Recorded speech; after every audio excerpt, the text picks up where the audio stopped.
السلام علیکم ورحمۃ اللہ۔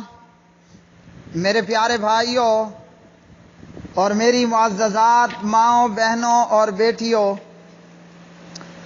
بلوغ المرام کتاب الصلاۃ باب صلاۃ الکسوف سبق نمبر ہے 104۔ بسم اللہ الرحمن الرحیم۔ عن المغیرۃ بن شعبۃ رضی اللہ تعالی عنہ قال انکسفت الشمس علی عہد رسول اللہ صلی اللہ علیہ وسلم یوم مات ابراہیم فقال الناس انکسفت الشمس لموت ابراہیم فقال رسول اللہ صلی اللہ علیہ وسلم ان الشمس والقمر آیتان من آیات اللہ لا ينکسفان لموت احد ولا لحیاتہ فاذا رأیتموها فادعوا اللہ وصلوا حتی تنکشفا۔ متفق علیہ وفی روایت للبخاری حتی تنجلیا، وللبخاری من حدیث ابی بکرۃ رضی اللہ تعالی عنہ فصلوا وادعوا حتی ینکشف ما بکم۔ حضرت مغیرہ بن شعبہ رضی اللہ تعالی عنہ راوی ہیں،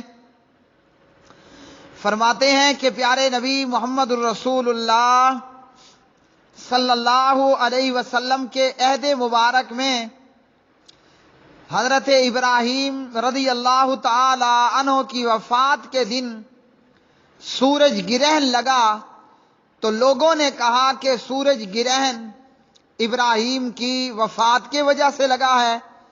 اس پر امام الموحدین محمد الرسول اللہ صلی اللہ علیہ وسلم نے فرمایا سورج اور چاند اللہ کی نشانیوں میں سے دو نشانیاں ہیں، انہیں گرہن کسی کی موت اور کسی کے زندہ ہونے کی وجہ سے نہیں لگتا۔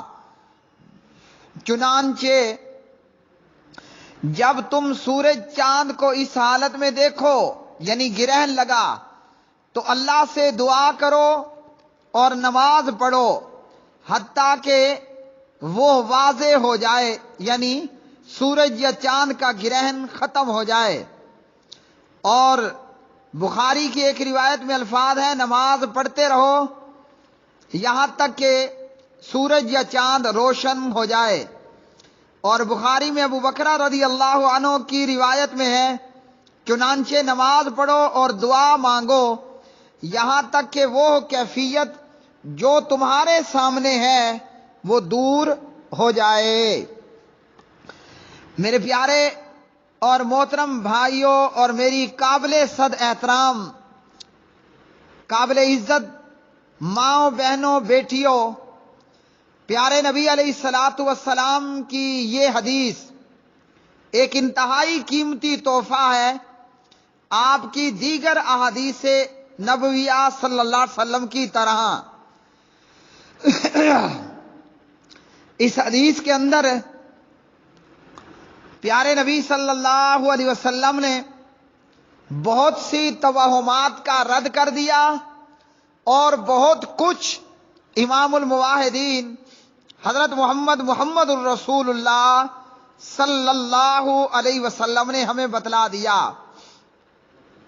پیارے بھائیوں، ہوا یہ کہ نبی علیہ الصلاۃ والسلام کے لخت جگر آپ کے فرزند ارجمند حضرت ابراہیم رضی اللہ تعالی عنہ جس دن فوت ہوئے اسی دن جو ہے وہ سورج کو گرہن لگا۔ پیارے نبی علیہ السلام کے بیٹے ابراہیم آپ کی لونڈیا حضرت ماریہ قبطیہ رضی اللہ تعالی عنہا کے بطن سے تھے۔ ابراہیم رضی اللہ تعالی عنہ جمادی الاولیٰ 9 ہجری کو پیدا ہوئے اور 18 ماہ کی زندگی گزارنے کے بعد 29 شوال 10 ہجری کو ابراہیم رضی اللہ تعالی عنہ بن محمد الرسول اللہ صلی اللہ علیہ وسلم، ان کی وفات ہوئی 10 ہجری میں اور بقیع قبرستان میں ان کو دفن کیا گیا۔ امام الموحدین حضرت محمد الرسول اللہ صلی اللہ علیہ وسلم نے فرمایا، جنت میں ایک دودھ پلانے والی نے ابراہیم کی مدت رضاعت کو پورا کیا۔ بخاری کتاب الجنائز حدیث نمبر 1382۔ تو جناب ابراہیم رضی اللہ تعالی عنہ پیارے نبی کے لخت جگر، آپ کے فرزند، اور ماریا قبطیہ رضی اللہ تعالی عنہ کے بیٹے ان کے بطن سے پیدا ہوئے۔ اب ابراہیم کی بھی وفات ہوئی اور اسی دن سورج کو گرہن لگ گیا۔ تو لوگوں نے کہا کہ ابراہیم کی وفات کی وجہ سے سورج کو گرہن لگا، یعنی سورج ابراہیم کی وفات پر پریشان ہے یا مصیبت سے دوچار ہے، مصیبت کا شکار ہے۔ جب یہ بات لوگوں نے کہی تو محمد الرسول اللہ صلی اللہ علیہ وسلم نے فرمایا، لوگوں، سورج اور چاند اللہ کی نشانیوں میں سے 2 نشانیاں ہیں، کوئی فوت ہو رہا ہے، کوئی پیدا ہو رہا ہے۔ ان مرنے جینے کے وجہ سے ان سورج چاند کو، اللہ کی نشانیوں کو کچھ بھی نہیں ہوتا۔ یعنی یہ سورج کا گرہن لگنا ابراہیم کی وفات کی وجہ سے نہیں ہے۔ پھر آپ نے فرمایا، جب سورج گرہن دیکھو یا چاند گرہن دیکھو تو اس وقت میں دعا کرو، نماز پڑھو۔ کتنی دیر تک؟ جب تک کہ سورج چاند اپنی اصل حالت پر واپس آ جائیں اور گرہن ختم ہو جائے۔ پیارے بھائی، کسوف اور خسوف یہ ایک دوسرے کے ہم معنی ہیں۔ کسوف کہتے ہیں رنگت کی سیاہی مائل تبدیلی کو، کہ ایک چیز کا کلر کچھ اور تھا لیکن کسی وجہ سے وہ کلر سیاہی مائل ہو گیا۔ اور اسی طرح اہل لغت نے سورج گرہن کے لیے لفظ کسوف استعمال کیا اور چاند گرہن کے لیے خسوف کا لفظ استعمال کیا۔ تو سورج کو جب گرہن لگے یہ کہا جائے گا کسوف، اور چاند کو جب گرہن لگے کہا جائے گا خسوف۔ اور ہمارے ہندوستان پاکستان میں کیا ہوتا ہے کہ ہندوانہ توہمات، سورج گرہن ہے یا چاند گرہن، کہا جاتا ہے کہ حاملہ عورت باہر نہ نکلے، حاملہ عورت سلائی کڑھائی نہ کرے، حاملہ عورت جھاڑو نہ دے۔ کیوں بھائی؟ اس سے پیٹ میں موجود حمل کے اوپر، بچے کے اوپر اثر ہوتا ہے۔ تو یہ محض ایک غیر مسلموں کا توہم ہے، اسلام نے ایسی کوئی چیز نہیں بتائی۔ جبکہ بخاری مسلم کی حدیث میں نبی علیہ السلام واضح طور پر یہ فرما رہے ہیں کہ یہ اللہ کی نشانیوں میں سے 2 نشانیاں ہیں، کسی کے مرنے جینے کی وجہ سے انہیں گرہن نہیں لگتا، ان میں تبدیلی نہیں آتی۔ دوسرا پیارے بھائیوں، یہ معلوم ہوا کہ جب سورج اور چاند جو توانائی کے اتنے بڑے مرکز ہیں، لاکھوں کروڑوں ٹنوں کا ایندھن اور ایٹم اس سورج کے اندر جل رہا ہے، تو اتنی بڑی مخلوق سورج جب یہ اللہ کی پکڑ سے اور اللہ تعالیٰ کے سامنے پار مارنے اور جنبش کرنے کی مجال نہیں رکھتی، تو کوئی اور کیا اللہ کے سامنے جو ہے وہ پار مارے گا؟ جب ان کی بے بسی کا عالم یہ ہے تو سورج اور چاند کیا کسی کا مشکل کشا بن سکتا ہے؟ اس لیے اللہ سبحانہ و تعالیٰ نے فرمایا، لا تسجدوا للشمس ولا للقمر، لوگوں نہ سورج کو سجدہ کرو نہ چاند کو سجدہ کرو، واسجدوا للہ الذی خلقہن ان کنتم ایاہ تعبدون، سجدہ تو اس کو کرو جس نے کائنات کو، ان دونوں کو پیدا کیا ہے، ان کنتم ایاہ تعبدون، اگر خالص اللہ ہی کی عبادت کرتے ہو۔ تو اس حدیث سے ان لوگوں کا رد ہوا جو سورج چاند کے پجاری ہیں۔ سورج مشکل کشا نہیں، چاند مشکل کشا نہیں، بگڑیاں بنانے والا نہیں، جو خود اپنے آپ کو کالا سیاہ ہونے سے نہ بچا سکے وہ میرا مشکل کشا ہو سکتا ہے؟ ہرگز نہیں۔ جناب ابراہیم علیہ السلام جن کی قوم میں سورج کے پجاری، چاند کے پجاری، ستاروں کے پجاری موجود تھے، ابراہیم علیہ السلام اپنی قوم کو توحید کا درس دیتے ہوئے اور توحید کا سبق پڑھاتے ہوئے ابراہیم علیہ السلام نے کہا کہ جب ابراہیم علیہ السلام نے ستاروں کو دیکھا، فلما جن علیہ اللیل رأى کوکبا، جب رات چھا گئی تو ایک ستارہ دیکھا، قال ھذا ربی، ابراہیم نے کہا یہ میرا رب ہے۔ فلما آفلا، جب ستارہ غروب ہو گیا، کہنے لگے ابراہیم لا احب الآفلین، میں غروب ہونے والا سے محبت نہیں کرتا۔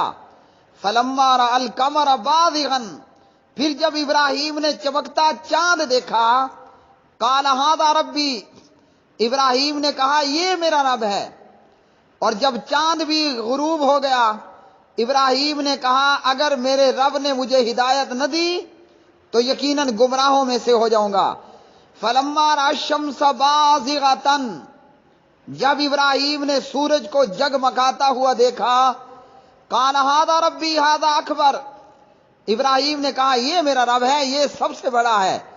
فلما افلت، جب سورج بھی غروب ہو گیا، ابراہیم اعلان کرتے ہیں یا قوم، اے میری قوم، انی بریء مما تشرکون، بے شک جنہیں تم شریک ٹھہراتے ہو میں ان سب سے بیدار ہوں۔ انی وجہت وجہی للذی فطر السماوات والارض حنیفا، میں بے شک اپنا چہرہ اس ذات کی طرف میں نے متوجہ کر لیا جس نے آسمانوں کو پیدا کیا، زمین کو پیدا کیا۔ وما انا من المشرکین، اور میں مشرکوں میں سے نہیں ہوں۔ تو ابراہیم علیہ السلام نے تاروں کو دیکھ کر، چاند کو دیکھ کر، سورج کو دیکھ کر کہا یہ میرا رب۔ کیوں؟ اپنی قوم کو سبق سمجھانے کے لیے کہ یہ جو خود غروب کا شکار ہو جائیں وہ لوگوں کے الہ بن سکتے ہیں۔ اور اس حدیث کے اندر نبی علیہ السلام نے فرما دیا یہ اللہ کی نشانیوں میں سے ایک نشانی ہے، کسی کے مرنے جینے پر ان کو کوئی فرق نہیں پڑتا۔ تو پیارے بھائیوں کیا معلوم ہوا؟ جو خود مجبور ہو وہ لوگوں کا خدا نہیں ہوتا۔ نہ سورج، نہ چاند، نہ علی حجویری، نہ پاک پتن، نہ ہی بری امام، نہ اجمیر والا، یہ سب محتاج ہیں۔ جو خود محتاج ہو وہ لوگوں کا مشکل کشا اور حاجت روا نہیں ہوا کرتا۔ اور پیارے نبی علیہ السلام نے فرمایا کہ جب سورج اور چاند کو گرہن زدہ دیکھو اللہ سے دعا کرو، وصلو، اور نماز پڑھو۔ جب اتنی بڑی مخلوق کو گرہن لگ سکتا ہے تو یہ 6 فٹ کا بندہ کیا چیز ہے؟ نبی علیہ السلام نے ہمیں یہ تعلیم دی اللہ کے عذاب کو دیکھ کر اللہ کے آگے جھک جاؤ، نماز پڑھو، دعا کرو اور اللہ کے عذاب سے پناہ مانگو۔